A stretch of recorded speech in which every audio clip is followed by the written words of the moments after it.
भूत प्रेत, वशीकरण, मानव बलि, जादू टोना या झाड़ फूक से बीमारी ठीक करने का दावा। अगर गुजरात में कोई व्यक्ति इस तरह की चीजों में शामिल पाया जाता है तो हो सकता है उसे कई साल सलाखों के पीछे काटने पड़े। इसके पीछे है गुजरात का नया अंधविश्वास विरोधी कानून, जिसे हाल ही में गुजरात विधानसभा ने पास किया है। अब गुजरात में औपचारिक रूप से काला जादू और ऐसी अमानवीय प्रथाएं गैर कानूनी हैं। लेकिन ये कानून अचानक से नहीं बना। इसके बनने की भी एक कहानी है, जिसमें एक पूर्व प्रोफेसर के 20 सालों का संघर्ष है। इस कानून में बहुत से सवालों के जवाब हैं तो कुछ सवाल भी हैं। मसलन, क्या इस कानून में वो स्पष्ट लकीर है जो धार्मिक मान्यताओं और अंधविश्वासों को अलग करती है?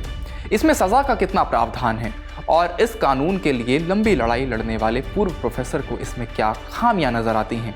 समझेंगे इंडिया टुडे मैगजीन में छपी जुमाना शाह की इस खास रिपोर्ट के जरिए।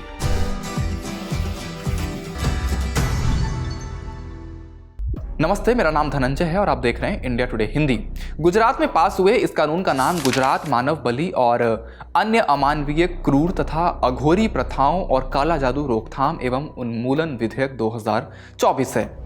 लेकिन इसके कानून बनने की शुरुआत होती है गुजरात हाईकोर्ट में दायर एक जनहित याचिका से।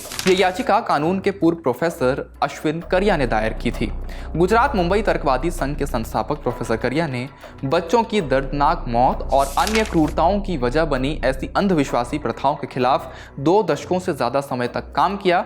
इसके बाद इस साल जनवरी में उन्होंने ये PIL दायर की।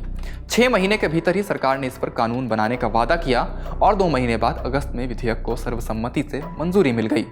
अंधविश्वास से जुड़ी प्रथाओं का गैरकानूनी घोषित होना प्रोफेसर करिया के लिए एक उपलब्धि की तरह है। लेकिन काम अभी खत्म नहीं हुआ है। कई तरह की चुनौतियां हैं और उनका मानना है कि इस कानून में अभी कई कमियां भी हैं। लेकिन आपने जो कमियां के बारे में बताया, तो इसमें क्या है कि जैसे आप समझ लीजिए कि ये जैन लोग में केश लोचन का ये होता है।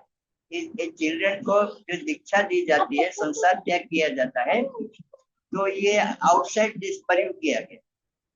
तो ये बहुत बड़ा सेंसिटिव इशू हम जानते हैं, लेकिन उसको भी इस दायरे में लाना चाहिए था, ऐसा हम कहना चाहते। पिताजी कभी कभी हमारे गुजरात में गिर सोमनाथ डिस्ट्रिक्ट में ऐसा हुआ है कि पिता ने ये उसकी 13 साल की लड़की थी, उस 13 साल की लड़की को आग की नजदीक रखा और फिर जब आग बुझ गई तब उसको भूखी तरसे रखी और वो लड़की मर गई।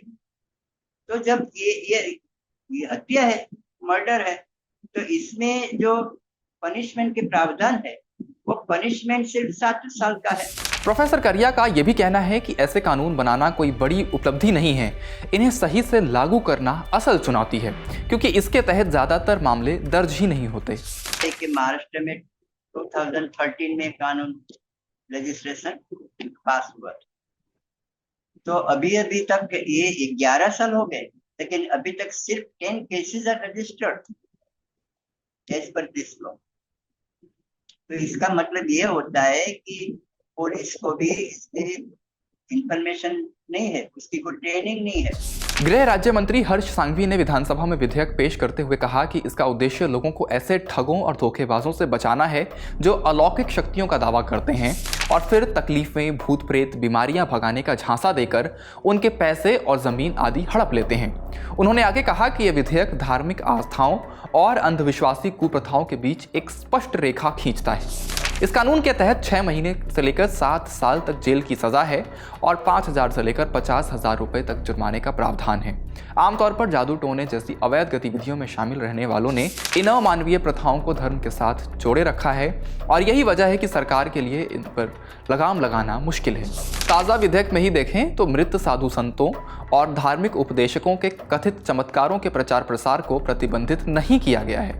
हर्ष सांघवी ने भी ये बात कही कि सरकार ख्यात धर्म गुरुओं और संतों के कथित चमत्कारों के मामले में कोई दखल नहीं देगी। इसमें ऐसा लिखा है कि जो चमत्कार स्टोरीज होती है, कई लोग चमत्कार के बारे में बताया, जैसे दशा माँ का है, संतोषी माँ का है, और कई लोग बाबा है, हमारे देश में तो बहुत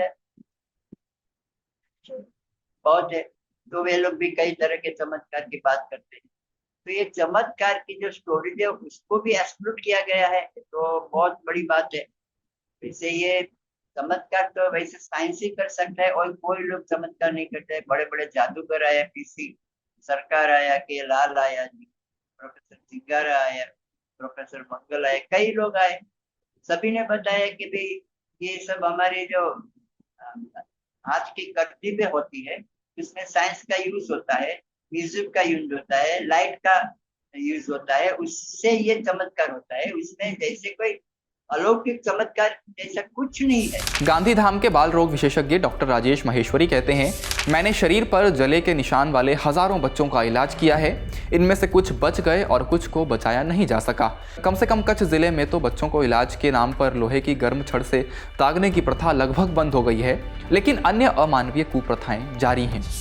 कानून में विजिलेंस ऑफिसर अपॉइंट करने का भी प्रावधान है, जिसका काम अंधविश्वास से जुड़ी आपराधिक घटनाओं को रोकना, ऐसी गतिविधियों का पता लगाना और उन पर कार्रवाई करना है। अब ये जागरूकता सुनिश्चित करनी होगी कि ऐसा कानून है और लोग उसका प्रयोग करें, वरना यह कानून सिर्फ कागजों पर रह जाएगा। इस पूरे मामले पर आपकी क्या राय है, हमें कमेंट बॉक्स में ज़रूर बताएं। इस वीडियो में इतना ही, शुक्रिया।